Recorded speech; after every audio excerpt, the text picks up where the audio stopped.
Hello नमस्कार दोस्तों, मैं सिद्धार्थ सांधु आपका 360 डिग्री क्लासेज पर स्वागत करता हूं। जी हां प्यारे दोस्तों, मैं हर दिन आप सब लोगों के लिए लेकर के आ रहा हूं 360 डिग्री वन शॉट सीरीज, जिसमें अपन इंपॉर्टेंट टॉपिक के बारे में बात करते हैं। तो आज के वीडियो में भी एक अति महत्वपूर्ण टॉपिक डिस्कस करेंगे, तो अंत तक जरूर बने रहेगा। चलिएगा शुरू करते हैं आज के इंपॉर्टेंट पॉइंट के बारे में। नेफ्रॉन का ऑटो इम्यून डिसऑर्डर है, जिसमें ये किडनी का नेफ्रॉन खराब हो गया।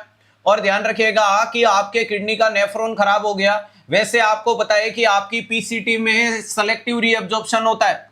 आपकी किडनी के पीसीटी में क्या देखने को मिलता है? सेलेक्टिव रीअब्जॉर्प्शन देखने को मिलता है।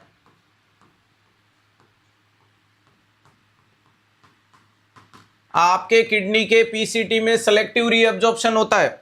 और सेलेक्टिव रीअब्जॉर्प्शन कुछ चीजों का 100% होता है। उसमें नाम आता है एक तो ग्लूकोज का, एक नाम आता है एमाइनो एसिड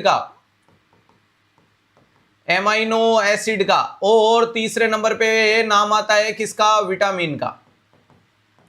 तो अब मुझे बताओ कि नॉर्मली प्यारे दोस्तों हमारे किडनी में इधर से जो एफरेंट आर्टेरियोल्स आया, उधर से इफरेंट गया, तो ये बीच में जो भी पार्टिकल्स बन करके आते हैं, ध्यान रखिएगा, जो भी पार्टिकल्स बन के आते हैं वो यहां पर सारी प्रोटीन रुक जानी चाहिए।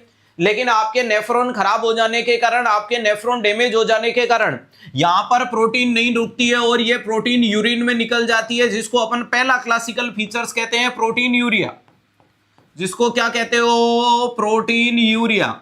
अब मुझे बताओ कि जब तुम्हें प्रोटीन यूरिया हुआ तो प्रोटीन ही तो होती है प्लाज्मा प्रोटीन, जो क्या देखने को मिलती है? नॉर्सेट 11 के लिए तैयारी कैसे करें? पढ़ाई करके, है ना? पढ़ाई करना पड़ेगा, फ्लोरेंस नाइटिंगेल से पढ़ो।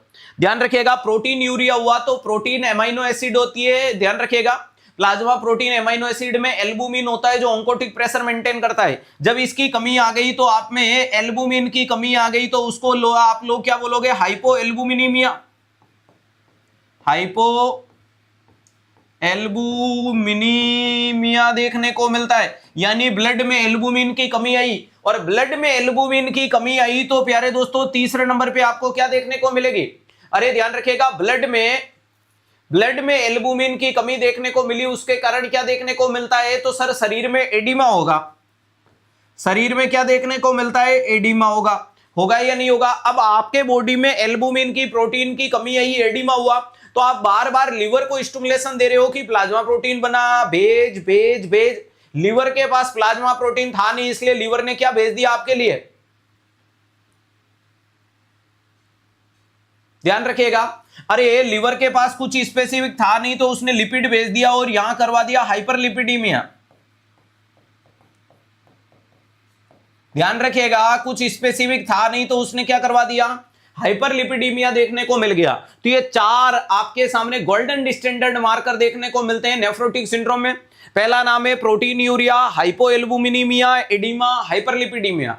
ये चारों चीजें अगर आपको दिख जाती है तो आप समझ जाना कि ये मरीज में नेफ्रोटिक सिंड्रोम है। और इस मरीज को आपको क्या देना पड़ेगा? सर हमें मरीज को देना पड़ेगा स्टेरॉइड। हमें मरीज को ट्रीटमेंट के अंदर क्या देना पड़ेगा? स्टेरॉइड देना पड़ेगा। स्टेरॉइड यानी कोर्टिकोस्टेरॉइड। कोर्टिकोस्टेरॉइड होगा, वो एंटी इंफ्लामेटरी का काम करेगा। और एंटी इंफ्लामेटरी का काम करेगा तो ये जो पोर्स खराब हो गए ये हील होंगे, और ये हील होंगे तो क्या प्रोटीन यूरिन में निकलेगी? नहीं निकलेगी। प्रोटीन यूरिन में नहीं निकलेगी तो क्या एल्बुमिन की कमी आएगी? नहीं आएगी। एल्बुमिन की कमी नहीं आएगी तो क्या शरीर में एडिमा होगा? नहीं होगा। और शरीर में एडिमा नहीं होगा, एल्बुमिन की कमी नहीं आएगी तो क्या लीवर को स्टिमुलेशन दोगे? नहीं। तो अगर पूछे ना कि स्टेरॉइड का काम क्या है, तो स्टेरॉइड जाकर के एंटी इंफ्लामेटरी का काम करता है। स्टेरॉइड जाकर के काम क्या करेगा? एंटी इंफ्लामेटरी का काम करने की कोशिश करेगा। क्लियर है? तो जिससे ये पोर्स हील होंगे, और पोर्स हील होंगे तो बीमारी ठीक होगी। बोलो सांवरिया सेठ की जय।